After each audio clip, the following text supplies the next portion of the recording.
nation steeped in conflict, the group known as Ansarallah, commonly referred to as the Houthis, has emerged as a significant and controversial force in recent times. The recent death of Hezbollah chief Hassan Nasrallah in an Israeli airstrike has sent shockwaves across the Middle East. This pivotal moment raises urgent questions about the future of the region, particularly in Yemen, where a lot of what happens next depends on the Houthis, who seem to be poised for a potential escalation in hostilities. But who are the Houthis, and how did they rise to such massive influence and significance? Let's find out. Formed in the 1990s as a revivalist movement among the Zaidi Shia community, the Houthis initially sought to promote their cultural identity and protect their rights within a predominantly Sunni country. They named themselves Children of God or Supporters of God, which gives the group their name Ansarallah, also Ansarullah. However, as political dynamics in Yemen shifted, so did the group's ambitions and actions. Ansarullah originated in the northern region of Yemen, particularly in Sada, where the Zaidi sect had historically held influence. Founded by Hussein Badreddin al-Houthi in 1992, the group initially aimed to address grievances such as cultural identity and social injustice. However, by the early 2000s, their ideology had morphed into a broader, anti-government stance, which increasingly included anti-Western sentiments and a rejection of perceived foreign interference in Yemeni affairs. After the 2004 assassination of their founder, the movement adopted a more militant posture, launching a series of armed uprisings against the Yemeni government. This transformation marked the beginning of the Houthis' evolution into a formidable military force, defined not just by local grievances, but also by their regional ambitions. The Houthis' significant escalation in military capabilities coincided with Yemen's political instability in 2011. Exploiting the power vacuum, the Houthis expanded their control, culminating in their takeover of the Yemeni capital Sana'a in September 2014. This decisive move was not merely a quest for power.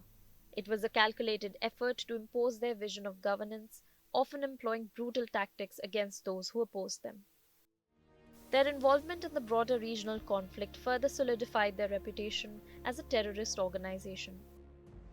The Houthis have received military support from Iran, which has bolstered their capabilities and allowed them to launch missile strikes against both Saudi Arabia and UAE targets.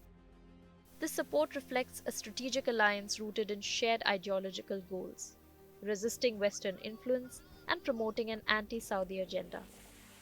The Houthis' methods, however, showcase a blatant disregard for human rights and have led them to be classified as a terrorist organization. As we delve deeper into the implications of the Houthis' actions, it becomes evident that their trajectory is not just a local issue. It is emblematic of larger regional tensions, which brings us to a vital choke point for global trade: the Red Sea. In early November 2014, a seemingly isolated event in the Red Sea became a major flashpoint in an already volatile region. Houthi forces, aligned with Iran, began seizing vessels, launching a concerted campaign to disrupt global shipping and undermine the international supply chains flowing through this crucial waterway. This was in response to the ongoing Israeli bombardment of Gaza. The strait, known as Bab el-Mandeb, is a vital choke point between the Red Sea and the Gulf of Aden, with up to 15% of the world's trade passing through it. The Houthis or Ansarallah justified these attacks as part of their solidarity with Palestine. By leveraging the Red Sea, they have hoped to raise their profile within the so-called Axis of Resistance, a bloc opposed to Israel and backed by Iran. The Houthis' military capabilities have also evolved significantly since the Yemeni civil war in 2014. With Iranian support, they have gained access to sophisticated weaponry, including drones and ballistic missiles, which they've now turned on international shipping. The framing of this whole conflict has largely been presented as a part of a wider proxy between Iran and Saudi Arabia, with the Houthis being seen as mere pawns in Tehran's broader regional ambitions. This narrative, however, oversimplifies the complexity of Yemen's internal dynamics and the broader geopolitical implications. Their campaign is deeply rooted. Ansarallah's campaign is deeply rooted in Yemen's historical ties to the Palestinian cause.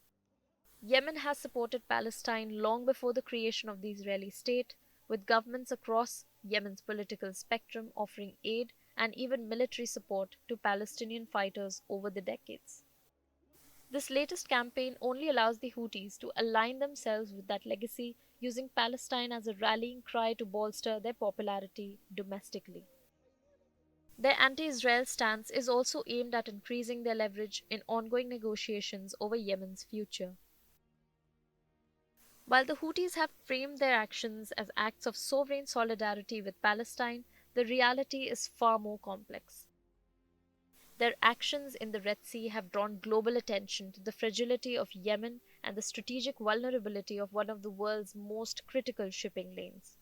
With no clear resolution in sight, the world watches as this crisis threatens to spiral into an even more devastating regional conflict. In a region where history, politics, and power collide, the Red Sea remains a critical stage in a global struggle for influence, control, and survival. But now, in the wake of Hezbollah chief Hassan Nasrallah's death in the Israeli airstrike and the Houthis' swift retaliation with missile strikes at Ben Gurion airport near Tel Aviv, the region teeters on the edge of a deeper, more dangerous escalation. The Houthis' actions, aligned with the Iran backed axis of resistance, signal a growing unity in their opposition to Israel, fueled by Nasrallah's martyrdom. With tensions reaching new heights now and Yemen emerging as a potential next flashpoint in this broader regional conflict, the focus shifts to whether this will trigger direct involvement in Yemen's already fragile landscape. The future seems poised for further confrontation, where alliances are hardening and the battlefield may soon expand beyond Israel's borders to Yemen, setting the stage for a larger, more destabilizing conflict in West Asia. Bureau Report, India Today Global.